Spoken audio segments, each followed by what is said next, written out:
Episode title: The Great Flood.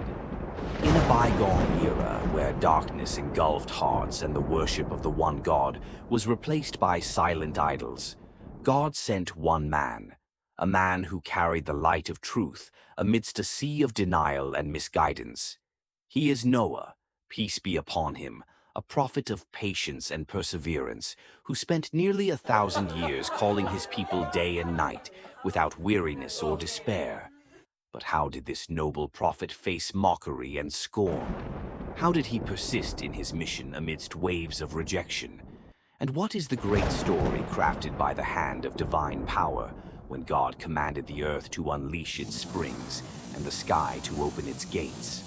It is the story of faith against disbelief, of patience against challenges, and of the flood that changed the face of humanity forever.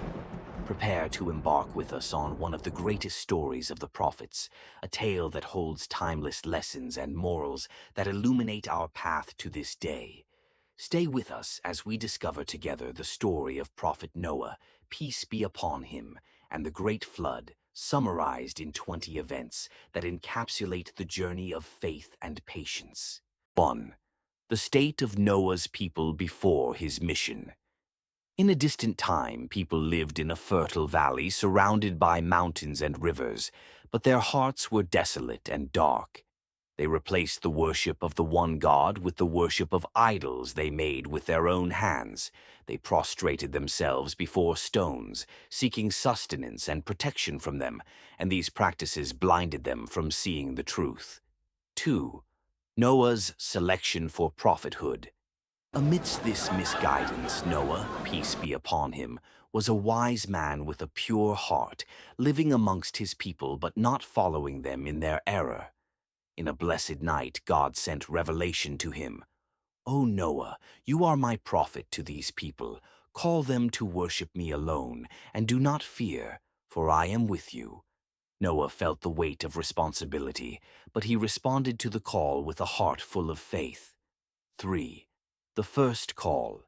The next morning, Noah gathered his people in a large square. He stood among them and said in a voice filled with mercy, "O my people, worship God. You have no other God than Him. Abandon the idols that neither harm nor benefit, and return to your Lord before a painful punishment comes to you."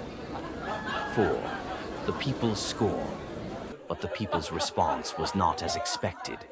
They looked at him with disdain and said, "O Noah, have you abandoned the worship of our forefathers to call us to worship one God? You are clearly misguided." They began to mock him and spread rumors among the people that he was insane. 5. Noah's patience and prolonged call. Noah, peace be upon him, continued his call for 950 years and never despaired. He knocked on doors day and night, appealing to them gently, explaining that God is the all-merciful Creator. But the more he called them, the more they increased in obstinacy and rejection. They would put their fingers in their ears and cover their faces with their garments so they would not hear his words. 6. The disbelievers' arguments. They said to him, "Noah, if you are truthful, why are the poor and the needy following you? If what you say is true, the dignitaries and the wealthy would have believed in you. We see you as nothing but a human being like us, and we do not believe that you are sent by God." 7. Noah's prayer to God. After centuries of calling, Noah raised his hands to the sky and prayed, "My Lord, I have called my people night and day, but my call has only increased their flight. My Lord, do not leave a single disbeliever on the earth, for if you leave them, they will mislead your servants and beget none but wicked disbelievers." 8. God's command to build the ark. God answered his prayer and revealed to him, "O Noah, build the ark under our eyes and with our revelation, and do not speak to me about those who have wronged, for they are to be drowned." 9. The beginning of ark construction. Noah began building the ark in the middle of the land with simple tools and instructions from God. He worked hard with the few believers who had trusted him. Event 10. The Disbeliever's Mockery. The disbelievers saw him and increased their mockery. They would pass by and say, "O Noah, have you become a carpenter now? Where is the sea in which you will sail? Or have you truly gone mad?" Event 11. The First Signs of the Flood. God revealed to Noah a sign. When the oven gushes forth, then take into it a pair from every species, and your family, except those against whom the word has already been pronounced. Suddenly, water began to gush from the earth, and the sky began to rain with unprecedented intensity. Event 12. The moment of the Great Flood. The water rose rapidly, and the valley turned into a raging sea. People were running in every direction, and terror filled their hearts. Event 13. Gathering of the believers and animals. Noah boarded the ark with the believers and filled it with pairs of animals. Everything was under God's arrangement. Event 14. Noah's son's refusal to board. Noah saw his son far away, looking at the ark. He called to him with longing, "O my son, embark with us, and do not be with the disbelievers." The son replied stubbornly, "I will take refuge on a mountain that will protect me from the water." Noah said, "There is no protector today in the decree of God, except for those on whom he has mercy." Then a mighty wave came and swallowed him. Event 15. The flood sweeps the earth. The water covered everything, even the highest mountains. The ark was sailing on waves like mountains, and the believers inside were praying to God to save them. Event 16. Life on the ark. On board the ark, the believers were patient, praying and remembering God.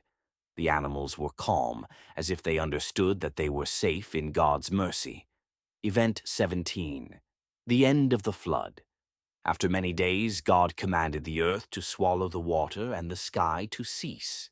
The storm subsided, and the ark rested on Mount Judy. Event 18. Noah's prostration and gratitude. Noah and the believers disembarked from the ark and prostrated themselves to God in gratitude for their salvation. The earth was pure, as if it had been born anew. Event 19. God's message to Noah. God said to Noah, "O Noah, descend with peace from us and blessings upon you and upon nations from among those with you." Event 20. Noah's legacy. Noah spent the rest of his life teaching his children and grandchildren to worship God alone. His story became a symbol of patience and steadfastness, and a reminder of the consequences of disbelief and stubbornness, and of God's mercy towards the believers. Our voyage with the tale of Noah and the Great Flood draws to a close, a story bearing timeless wisdom for every generation. Subscribe and like to the channel, and enable notifications to discover new stories and lessons that light your way.